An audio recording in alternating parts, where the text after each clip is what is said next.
Oval racing has always seemed way too easy to warrant hours of my attention.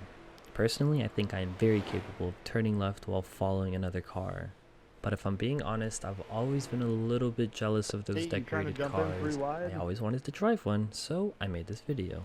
First thing on the agenda was get fresh new uniform with a fresh new vehicle and get swagged out in the Dunder Mifflin gear. We got the Dunder Mifflin uni, the Dunder Mifflin helmet, and you're not ready for this car. We got the paper boxes. When we're passing people, they get to see limitless paper in a paperless world. We got Vance refrigeration in the back. Shout out to Phyllis's husband. And frankly, I don't think anyone stands a chance once we get on the road with this bad boy. I mean, look at the pit crew, even they're swagged out. And just pretend you don't see the neon green headphones in the pit crew. We forgot to allocate it in our budget, and it's not important. What is important is this lap time we're about to set, because it will be our qualifying session time, and it's actually 5th fastest in the entire field. Just if you get lapped, get out the way. This race gets the fancy privy of being a rolling start, a slow rolling start at that, but on the rolling start, you can see behind me, someone seemed to have fallen asleep at the wheel and gets hit from behind, that somebody being the number 8 car. And if we fast forward a little bit, you can see him fight his way back into his position after getting hit, and maybe he's angry because when the race is just starting, the pace car just came off, he's already fighting for my inside line on turn 1 of this race. And you know, it's a very long race, and I have no interest of losing it in the first corner, so I happily let him pass me. I think maybe he doesn't really understand how oval racing works. Everyone knows you just follow the leader, and then at the end of the race you pass the leader. He seems to want to get through all the steps too quickly, and it might end up costing you, because at the end of the first lap his car to his right hits the wall and actually takes him out. Now, is it his fault? Did he just have the unluckiest race of all time, or could he have been a little bit more cautious? Anyhow, the number 4 car has now entered 4th place. I mean, I can only imagine how proud everyone in the office must be right now, as we actually get the privilege of having one of the 25 blimps in the entire world spectating this very race for us. That is correct. We are allowed to actually spectate this marvelous fight from some 100 feet in the air as 2nd place fights for 1st place. Again, I don't really understand the logic behind that, because now they're both breaking wind. They are pretty even, but the inside car is going to go on the inside, and the outside car is going to have to drive more, as the 11 car actually begins disappearing a little bit. As I wanted to give you a little perspective of what I see when I'm driving. This is it, and if you just saw in that blimp, there was a car very close to my left. And yeah, it gets kind of hard to know what's going on to your left and your right. And I don't know, I feel like everyone's fighting way too much, and I'm really in no position to be fighting. I just don't want to crash into people more than anything. So I kind of don't even follow anyone. I just stick to the side here, and then I check. There's no one to my left, no one to my right, and I'm like, okay, I guess I'll follow people, as the 3 car just falls way behind, and actually allows me to enter 3rd place for the first time in this race. I'll fast forward a lap, because a lot of this race is just us driving in a circle, and I just want to show you the action shots, such as when this 13 car started going buck wild on the field and just got tired of following people and decided, I want to lead this race, and I want to lead it after this lap. And the 11 car starts employing the defensive teleporting technique again. I don't know how legal that is. I mean, if there's ever going to be a car with the technology to be teleporting in and out of sight, I feel like it would come from Formula 1 first, but I feel like maybe NASCAR has figured it out a little bit earlier, and they employed it in their monster car, number 11, which they are leading the race, so, I mean, it is working, you can't deny it.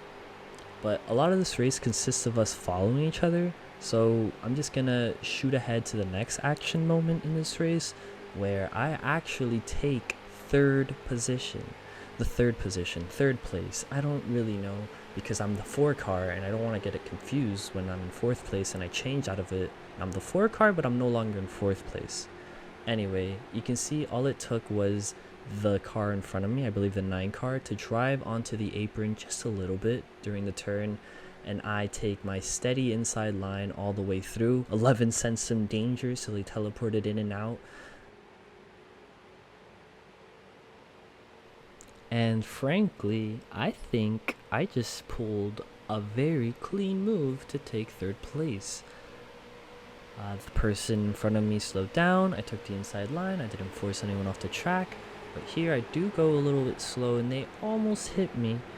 And going slow in the corner in a high intensity street race might be a big deal, but in this one, there's always going to be a 13 car that's going to want to be fighting for 1st place and it's just going to slow everyone down. So I can always count on, being at least with the top 3, top 4 cars, thanks to him, as 11 again employs that extremely dangerous technique. It's probably going to cause an accident rather soon, as 13 actually takes the lead for a second there, if I was correct in assuming so from my angle, and bumps him. And that's way too much for me. I pull out immediately. There's no way I want to be involved in any type of 13 massacre. I fall back so far that the 3 car actually passes me and takes the 4th place. So now sadly, the Dunder Mifflin car falls way behind into 5th place as we enter the halfway point of this race. Truly, it's anyone's race at this point, as I want to bring your attention to the sign on the field said lap 11, and I have a counter on the top left that says lap 10, so either I'm wrong or they're wrong. So yes, I had to go back and I watched every lap and I made sure that I counted correctly, and we are indeed on lap 10. So I have no idea what that was symbolizing. Lap 11 of what? Do we have 11 laps left? That doesn't make any sense either to me. Anyway, as we continue on a little bit later into this race, you can see the sign one more time. Now it says lap 10. Yeah, so we went from lap 11 to lap 10. I'm sure everyone else is equally as confused as I am.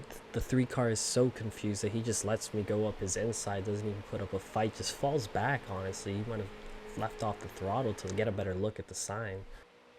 The number 9 car and I are fighting for 3rd place, and I'm actually not really fighting. I'm just trying to follow the 11 car when I hear him hit the wall, and I get flashbacks to what happened to the 8 car, and I just go onto the apron and I fall back expecting him to ram me, but he didn't. And I go back so far that the number 3 car actually takes my place again, and now I'm starting to lose him. And I'm getting sort of worried at this point because, more than halfway through the race, I'm not in 1st, and they wreck right in front of me. A number 11 car, you see the user of the invisible technique is not a fan of the spin out. Let's get a way better look at that, because this might actually win us the race. What happened here? 13 hit the wall and then tapped him. Wow. So exactly what I was so scared of happening to me a lap before. Look at this camera angle. Just a little tap is all it takes to wreck his race. And you can see it's just right off into the sunset. The 3 cars, the battle. This looks like this is maybe the plot of Cars right now. As Chick Hicks and Dynaco is fighting with the new buck number 9 over here. As at this point now, after that wreck, I want to lead because I think I'm faster than everyone here. I mean, I was battling with number 9 earlier, and I've passed 3 a bunch of times. So now it's time for the Dunder Mifflin Mobile to go on the hunt. And on the hunt we go. We take this inside line. Look at how smooth the steering is. I've had 16 laps of practice, my friend. No one's getting me. I'm taking that position, and at this point, you're gonna be looking at limitless paper in a paperless world for the rest of the race.